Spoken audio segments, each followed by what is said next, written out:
in my experience of 84 years, I have come into a number of names, all affected by my culture and my religion and all kind of things. So I was christened by my godmother in Bethel AME Church, like 4 months after I was born, and that was in 1928. And they told me that Reverend Stiles was the person who christened me. And my godmother was named Mrs. Catherine Carson, who was a stewardess in the church. Now, that's why my name is Catherine. And as life went on, I studied lots of things, and I got another name, which is Fatima. All right, that was when I was studying and finding truth about what's happening in the world, and truth about myself as a spiritual person. And then I went on. I went to Africa, and I came back, and I have a Yoruba priest who gave me a name, and that name is Iyakemi Urade, which means one of wisdom and mother among us. And then when I went back to another part of Africa, I was given the name Asese, which means you are in the hands of God.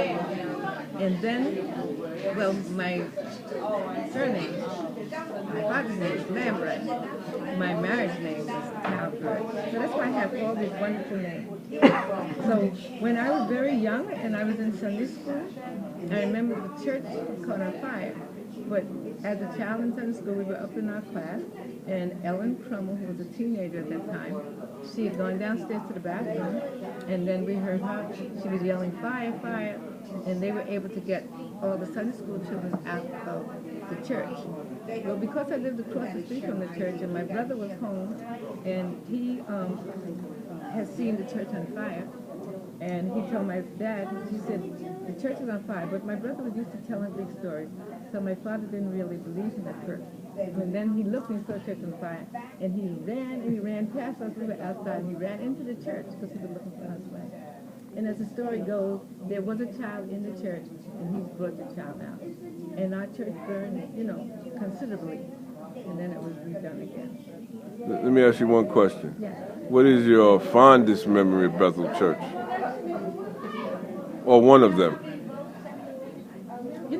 Bethel Church is very meaningful to me. Number one, because in Sunday school, I believe this is where my first beginning of any kind of learning about myself as a spiritual person who have my relation to the highest creator. That's where it came. Because in the Sunday school, we had the catechism. And we had to learn the catechism. And I remember some of the questions of the catechism was, who is God? It said, God is a spirit. And then another question is, how should we worship God? It said, we should worship God in spirit and truth. And then it said, where is God? And Catechism said, God is everywhere. Of course, that bothered me for a time because I was thinking very spooky, like, there's this God, there's this big eye, and all these things all over. And I was like, I don't know about this God, but later I found out. And then I also learned the history of my church in the catechism. And that's when I learned about Richard Allen. And I found that Richard Allen was an activist. He was not a pastor. And he was in this church where the people, it was a white church, and the black people, they were not communion. And this kind of bothered him. So he stepped out. He stepped out from that racial situation as an activist. And he started this church. But he didn't just start a church. He started a whole universe for people of color. Because from the Richard Allen side of the church, he started schools, there's a university, hospitals, insurances, all those things that would involve the community of people. So because Richard Allen was an activist, and I read his story, I am an activist. I believe that, has a lot to do with my ticket. And as I said also that the values that I got from Bethel really carried me through life, and it balanced me. When I study other philosophies, I can look back and see what I learned in Sunday school. And I found that those truths were no different from the new truths that I was learning.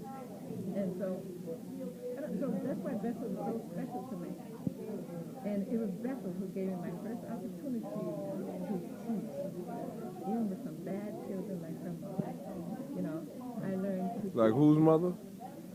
her mother, Darlene's mother, Doris Jones, and Mary McKelvey. They were so bad and bratty. Yes, they were. But I had to learn to deal with this. And I didn't know I was going to meet this up the line with children like that, right? But anyway, Bethel gave me all the experiences that I ever would need in life.